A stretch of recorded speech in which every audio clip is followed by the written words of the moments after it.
Everyone is ready? Yes.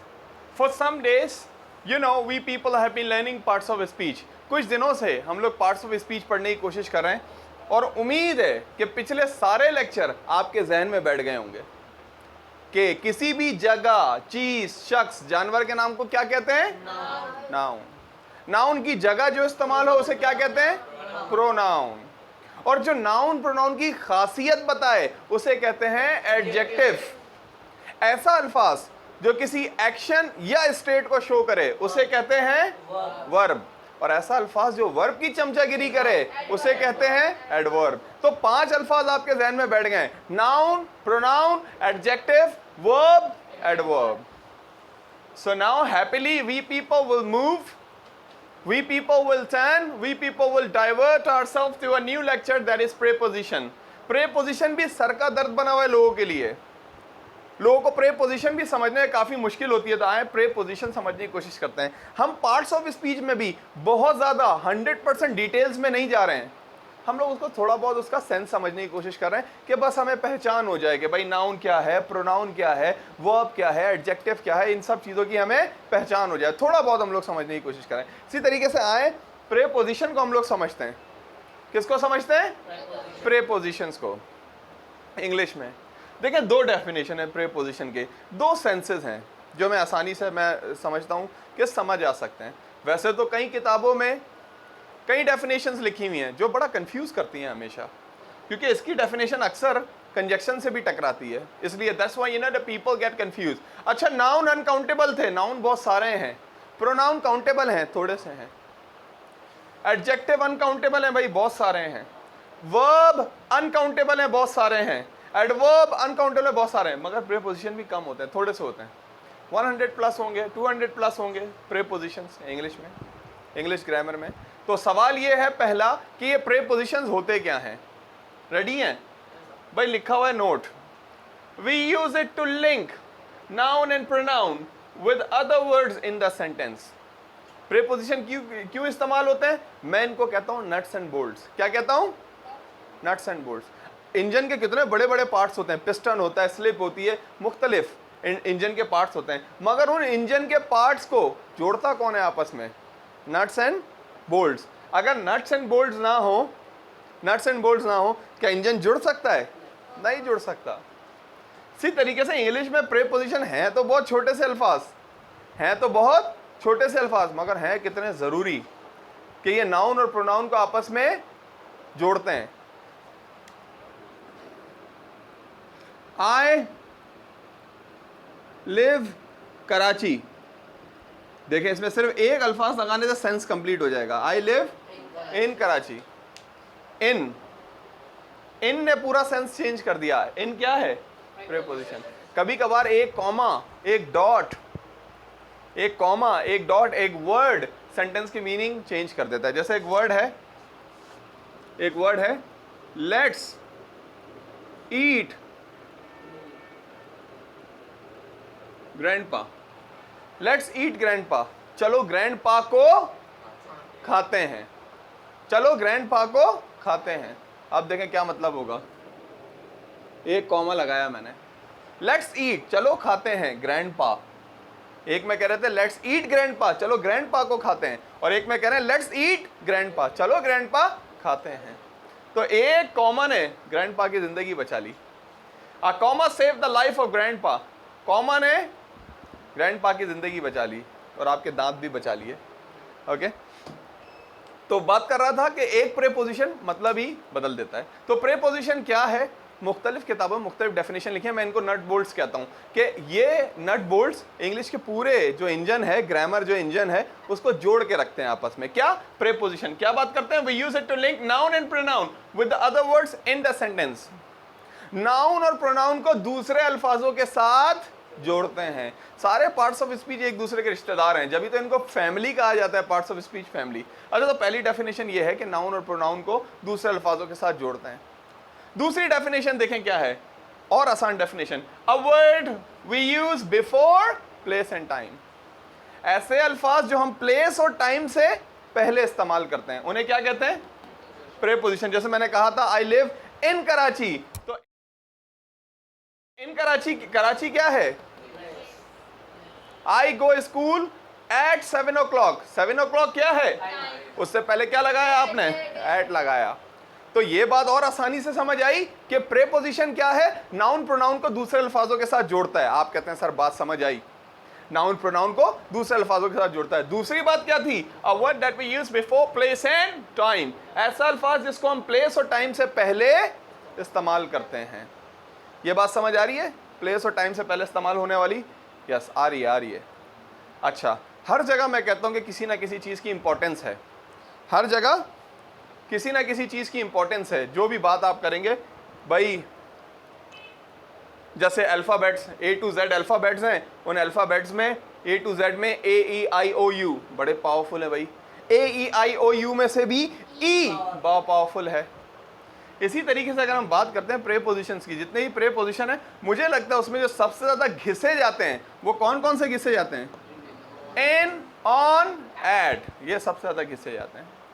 अब मैंने इनके लिए, इन, ऑन, एट के लिए आपके लिए दो पोर्शन बना दिए, ये प्लेस के लिए, टाइम के लिए। जब प्लेस की बात होगी, प्लेस की बात होगी, किसी चीज के अंदर है तो क्या इस्तेमाल होगा? इन। किसी चीज की सरफेस पे, सतह पे है तो क्या इस्तेमाल होगा? ऑन। किसी चीज की दहलीज पे, उसके साथ चिपके हुए हैं तो क्या इस्तेमाल होगा? क्लास के अंदर है तो मैं क्या बोलूंगा? I am in the class या on the class? In the class, class के अंदर है ना। अगर क्लास के ऊपर होता, फॉर एग्जाम्पल क्लास के ऊपर खड़ा हुआ होता तो मैं कहता I am on the class, समझाने के लिए I am on the class. अगर क्लास के गेट पे खड़ा हुआ हूं तो मैं क्या बोलूंगा? I M at the class, at the class. अगर किताब टेबल के अंदर है तो बोलूंगा book is in the table, table के ऊपर है तो ऑन द टेबल, और इधर टेबल के साथ लगी हुई है तो एट द टेबल। ये है इन, ऑन, एट, सबसे ज्यादा इस्तेमाल होने वाले। ये किसकी बात कर रहा हूं अभी मैं? प्लेस की। और यही टाइम की बात करूंगा तो याद रहे, महीने और साल से पहले क्या आता है? इन आता है। I will take your test in July, in July, महीना है ना जुलाई। ऑन जुलाई, एट जुलाई, क्या? इन जुलाई। महीने से पहले क्या लगेगा? इन लगेगा। क्या लगेगा सरकार? इन लगेगा। साल से पहले भी क्या लगता है? इन लगता है। Pakistan came into being dash 1947, इन 1947, इन 1947 क्या है? साल है ना भाई, इसलिए उससे पहले क्या लग रहा है? इन लग रहा है, इन लग रहा है, इन 1947। फिर ऑन किसके साथ लगेगा? हमेशा दिन और तारीख के साथ ऑन लगेगा। मैं कहता हूं I will take your vocabulary test, हाँ ऑन मंडे, मंडे दिन था तो on. I will take your vocabulary test on Monday, दिन से पहले और तारीख से पहले क्या लगता है? ऑन लगता है। मैं कहता हूं I will take your test on 2 July, 2 July. आप बोलेंगे सर महीना आ गया जुलाई, मैं बोलूंगा महीने से पहले तो देखें क्या है? सेकंड। कभी ऐसा होता है महीना, साल, तारीख सब साथ आती है। मैं कहता हूं I will take your test 2 July 2022, जुलाई भी आ गया, 2022 भी आ गया, सेकंड भी आ गया। आप बोलेंगे सर क्या लगेगा? महीना और साल भी आ रहा है, जुलाई 2022। मैं कहता हूं पहले क्या आ रहा है? पहले क्या आ रहा है? आप कहते हैं सर ये क्या, ये तो महीना भी आ गया और साल भी आ गया और तारीख भी आ गई, तो इनमें इन लगना चाहिए, ये दो हैं। नहीं, मैं कहता हूं पहली चीज देखनी होगी। सेकंड है तो फिर क्या लगेगा? ऑन। पहले क्या आ रही है? डेट। इसमें टाइम के साथ क्या लगता है? एट लगता है। टाइम, जैसे मैं कहता हूं I will finish class at 1 o'clock, तो टाइम के साथ क्या लगता है? एट। और वीकेंड के साथ भी एट लगता है। Okay, at the weekend. Okay, और आगे बढ़ते हैं। फिर कुछ और भी हमारे पास प्रेपोजिशन है, जैसे बिफोर पहले, आफ्टर बाद में, अंडर अंदर, अंदर अंडर का मतलब क्या है? या we are under the roof, हम छत के नीचे हैं। कोई गैप हो बीच में उसके बाद हो तो हम बोलेंगे we are under the roof. दरख्त के नीचे खड़े में क्या बोलेंगे? We are standing under the tree. और अबव का मतलब है ऊपर, जैसे ऊपर खड़े हुए किसी चीज के। ओके, और बीच में गैप है और उससे भी ऊपर है तो ओवर। क्या होगा? ओवर। फिर टू, कनेक्टिंग वर्ड, को। आई गो टू मार्केट, मैं मार्केट को जाता हूं। From, we use it for time, you know, link. Yes, I am from there. Okay, he is speaking from 30 minutes, from time. Since और for भी किसके लिए इस्तेमाल होता है? टाइम के लिए इस्तेमाल होता है। सिंस किसके लिए इस्तेमाल करते हैं हम लोग, और फॉर किसके लिए? सिंस स्टार्टिंग पॉइंट, जहां से काम शुरू हुआ है, फॉर टाइम ड्यूरेशन, मुकम्मल टाइम। सिंस जहां से काम स्टार्ट हुआ है, मैं कहता हूं I have been taking class since 12 o'clock, मैं क्लास ले रहा हूं 12 बजे से, सिंस 12 o'clock। और पूरे 1 घंटे की बात करूंगा तो बोलूंगा I have been taking class for 1 hour, for मुकम्मल टाइम, मुकम्मल। और सिंस जहां से काम स्टार्ट हुआ है, since, for, by, through, by जरिए, थ्रू किसी चीज में से होते हुए निकलना, प्रोसेस में से। मैं कहता हूं I go through the door, water come through the pipe. क्या? थ्रू। एक थ्रो भी होता है हमारे जहन में, ये वाला थ्रू जो है इतना बैठा हुआ है कि फेंकने के लिए भी हम लोग यही इस्तेमाल कर देते हैं, फेंकना। हालांकि वो अलग है, वो क्या है? थ्रो, फेंकना। मैंने देखा है इस पे लिखवाते हुए मैं अक्सर बोलता हूँ आई थ्रो द बॉल, और फिर स्पेलिंग रुक के बताता हूँ, THROW। तो मुझे हम ASF में मैं ट्रेनिंग ले रहा था, ASF airport security forces public school, यहाँ एयरपोर्ट के पीछे, वहाँ ट्रेनिंग ले रहा था टीचर्स की। तो टीचर्स ट्रेनिंग लेते हैं, मैंने बोला आई थ्रो, प्रोनाउंसिएशन भी अलग है, एक थ्रो है एक थ्रू है। तो थ्रो, फिर मैंने कहा THROW, तो उन्होंने बोला सर स्पेलिंग क्यों बता रहे हैं, वी आर टीचर्स। मैंने कहा भाई गलती हो जाती है, जहन में ये वाला थ्रू बैठा हुआ है, लोगों के जहन में ये वाला थ्रू बैठा हुआ है, गलती हो जाती है। मैंने कहा मुझसे हो जाती है, जाएं, बस बड़ी बात नहीं है कि कोई ये बड़ापन नहीं है, मुझसे हो जाती है गलती।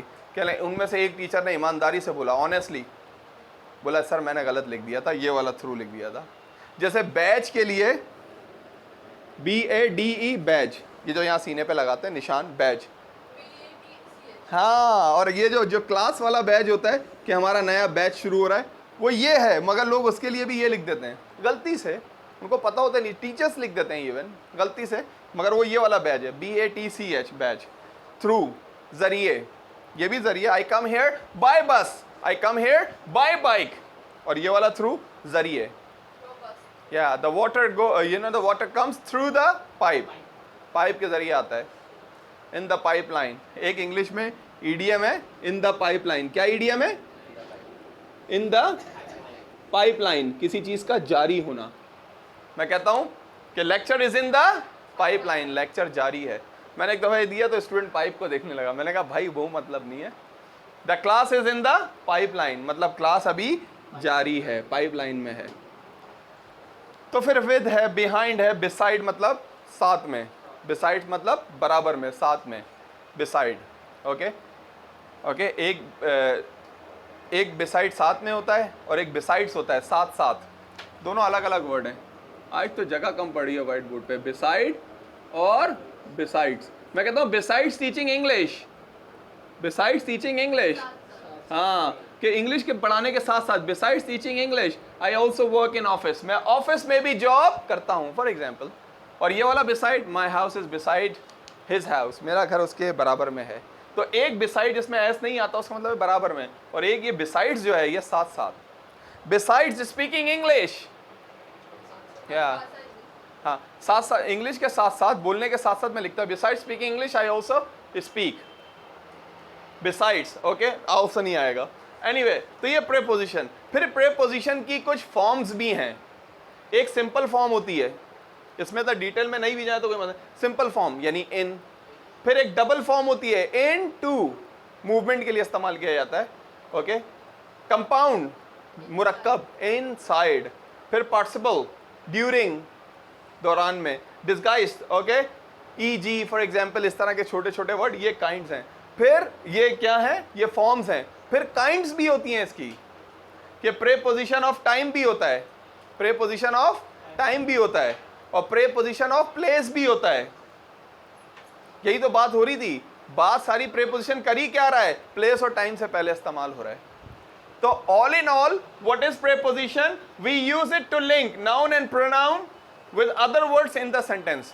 नाउन और प्रोनाउन को लिंक करते हैं अदर सेंटेंसेस के साथ, और ऐसे अल्फाज जो प्लेस और टाइम से पहले इस्तेमाल हो उन्हें कहते हैं प्रेपोजिशन। 100 प्लस होंगे समथिंग, जिसमें सबसे अहम इन, ऑन, एट। चलें यहाँ पे रोकते हैं लेक्चर को, थोड़ी सी प्रैक्टिस करते हैं, प्रेपोजिशन पहचानने की कोशिश करते हैं। ओके।